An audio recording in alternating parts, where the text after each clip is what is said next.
बिस्मिल्लाहिर्रहमानिर्रहीम, अस्सलाम वालेकुम and welcome to Faria Idrees official. हम आज बात करेंगे कुछ पॉलिटिकल एलिमेंट की। कल जब मैंने मिडल ईस्ट के ऊपर अपना व्लॉग बनाया था तो मैंने आपको उसमें रिलीजियस एलिमेंट की बात की थी।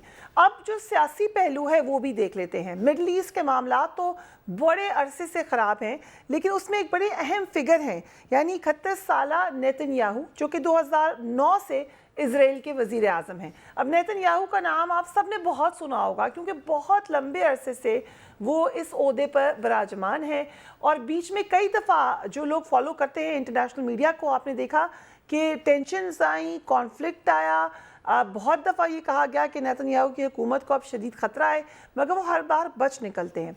इस दफ़ा भी कुछ ऐसा ही मामला हुआ। इससे पहले कि हम इस पर तफसीलन बात करें, आपसे रिक्वेस्ट है कि हमारे आइकॉन के ऊपर क्लिक कीजिए, बेल आइकॉन के ऊपर, और हमारे चैनल को सब्सक्राइब भी कीजिए। लास्ट टाइम जैसे कि मैंने कहा, मैंने रिलीजन पे बात की थी, आज बात होगी पॉलिटिक्स पर। सबसे पहले तो आपको थोड़ा सा मिडल ईस्ट की सियासत को समझना होगा। इस वक्त की भारत की बीजेपी की सियासत से एक नेक्सस हम देखते रहे हैं इजराइल का भारत के साथ, और ये कोई छुपा हुआ नेक्सस नहीं है, खुद इजराइल खुलकर ये बात कहता है। सो अब हम आते हैं कि नेतन्याहू 71 ईयर्स इनकी उम्र है, 2009 से इजराइल के वज़ीर आज़म हैं। वो इजराइल की तारीख में उन्होंने ये तारीख बनाई है कि सबसे ज़्यादा अरसे तक वज़ीर आज़म के ओहदे पर वो कायम रहे हैं। चंद रोज़ कबल तक उनकी हुकूमत एक संगीन बहरान का एक बार फिर शिकार हो चुकी थी। नेतन्याहू को रिश्वतखोरी, इत्मीनान शिकनी और धोखाधड़ी के इल्ज़ामात के तहत मुकदमात का भी सामना है। पहले भी ये मामला चलते रहे हैं। इजराइल में कई सालों से एक सियासी बहरान भी जारी है। कोई आपको मेजॉरिटी में नज़र नहीं आता हुआ नज़र नहीं आता कि कौन उनकी जगह पे ले सकता है। 2 बरस जो पिछले गुजरे हैं उसके दौरान वहाँ पर 4 मरतबा आम इंतखाबात हो चुके हैं, लेकिन अवाम ने किसी भी जमात को वाज़ेह अक्सरियत नहीं दी है। सो उसका फ़ायदा नेतन्याहू को मिल जाता है। ताज़ा तरीन इंतखाबात हुए हैं गुज़िश्ता मार्च में, मगर उसमें भी कोई भी आपको ना नेतन्याहू की अक्सरियत नज़र आई, उनके वो नाकाम हो गए। 5 मई को इजरायली सदर ने उन्हें फिर एक मौका दिया कि वो हुकूमत बना लें अगर उनके पास मेजॉरिटी है। एक टाइम लिमिट थी, वो टाइम लिमिट में अपना ये हुकूमत को नहीं बना सके थे। उसके बाद फिर जो एक तरीक़ाकार है उनके आइन के तहत, उन्होंने दीगर जमातों को हुकूमत बनाने की दावत दी, जिससे नेतन्याहू का जो इतना लंबा अरसे का इक़्तिदार था वो ख़तरे में पड़ता हुआ दिखाई देने लगा। अब ये वो टाइम था जिस वक्त एक पुरस्कार तरीके से गाज़ा में टेंशन बढ़ना शुरू हुई। अब मैं ये बिल्कुल नहीं कह रही कि इसका आपस में कोई ताल्लुक़ है, लेकिन बहरहाल ये बात यूरोपियन मीडिया में, वेस्टर्न मीडिया में बहुत डिस्कस हुई, इजराइल में बहुत ज़्यादा इसका जिक्र हुआ। ये भी बात सच है कि गाज़ा में तो मुसलसल रहती है टेंशन, ये कोई बहुत मतलब नई बात नहीं है। पहले भी कई दफ़ा बड़ी ज़बरदस्त किस्म की टेंशन वहाँ पे क्रिएट की गई हैं, बहुत बुरा जुल्म हुआ है, लेकिन ये जो टाइमिंग है वो यकीनन अहम है और बहुत सारे लोग इसको नोट कर रहे हैं।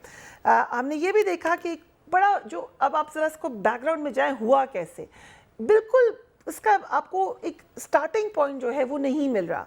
पुरस्कार अंदाज में गाज़ा में फ़लस्तीनियों के साथ इजरायली फ़ौज की झड़पें शुरू हो गईं।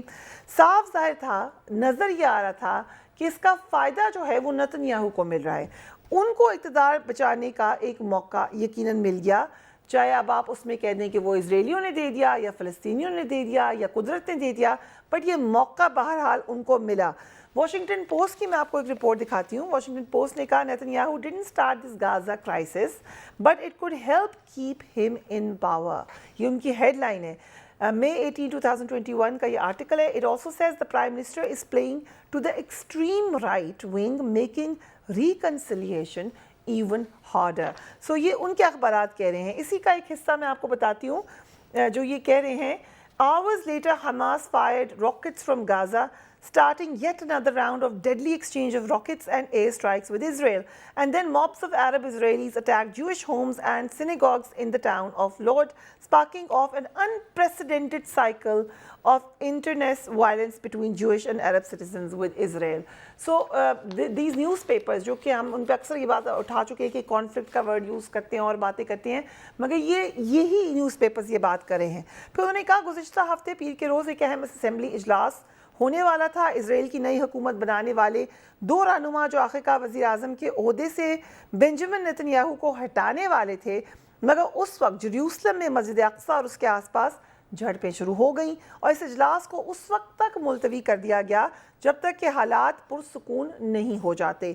واشنگٹن پوسٹ ہی آگے جا کے یہ لکھ رہا ہے کہ سازشی تھیورسٹ یعنی کانسپریسی تھیورسٹ اور کچھ اور ہی سطح کے اسرائیلی پنڈت اور سیاستدان یہ کہتے آ رہے ہیں کہ نیتن یاہو نے ان بحرانوں کو خود ہی تخلیق کیا تاکہ ان کی جگہ لینے کے لیے نئی حکومت کی بات چیت کو ختم کیا جا سکے۔ اب اخبارات تو یہ تبصرے کر رہے ہیں مگر سوال یہ ہے کہ ان لوگوں کی شکلیں یاد کیجئے اور ہم آپ کو دکھا بھی رہے ہیں اسکرین پر، یہ لوگ جنہوں نے اپنی جانوں سے ہاتھ دھو لیا، یہ بچے جو اب اس دنیا میں نہیں ہیں، یہ مائیں جن کی گودیں اجڑ گئیں، کیا وہ سیاسی پہلو کو سمجھ پائیں گی؟ کیا ان کو یہ بات اندازہ ہوگا کہ ہوا کیا؟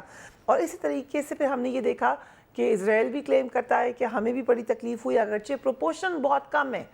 آپ سمجھیں کہ ایک طرف 98% ہے تو دوسری طرف 2% ہے، اس کے باوجود وہ کلیم کرتے ہیں کہ ہمارے ساتھ بھی کافی برا ہو رہا ہے۔ اب یہ بالکل وہی پالیسی ہے، کیونکہ میں نے ذکر کیا تھا بھارت کا، لیٹس کمپیئر اٹ کہ بھارت کی بی جے پی پالیسی کیا ہے۔ بھارت کے وزیر اعظم مودی بھی بڑے عرصے سے اس پر چل رہے ہیں، جنہوں نے گزشتہ انتخابات سے قبل بھارتی فوجیوں کو پلوامہ میں مروا کر یہ الزام پاکستان پر ڈال کر جنگ شروع کر دی تھی۔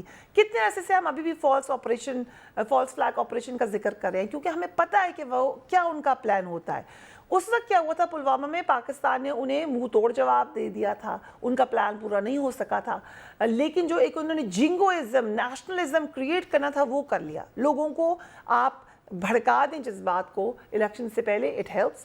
اب نیتن یاہو نے بھی وہی جو ان کے دوست نے کیا تھا اقتدار کو طول دینے کے لیے، فلسطینیوں کے گھروں پر بمباری کی، جس کی وجہ سے اب تک 61 بچوں، 86 خواتین سمیت 212 فلسطینی شہید ہو چکے ہیں۔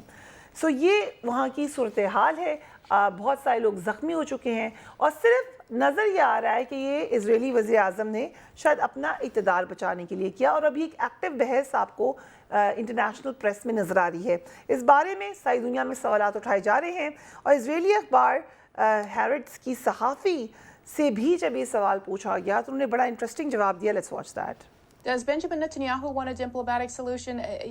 You hear time and time again this past week that this helps him, right? That he had been on the verge of political death, and here he is again revived as the country's facing yet another election.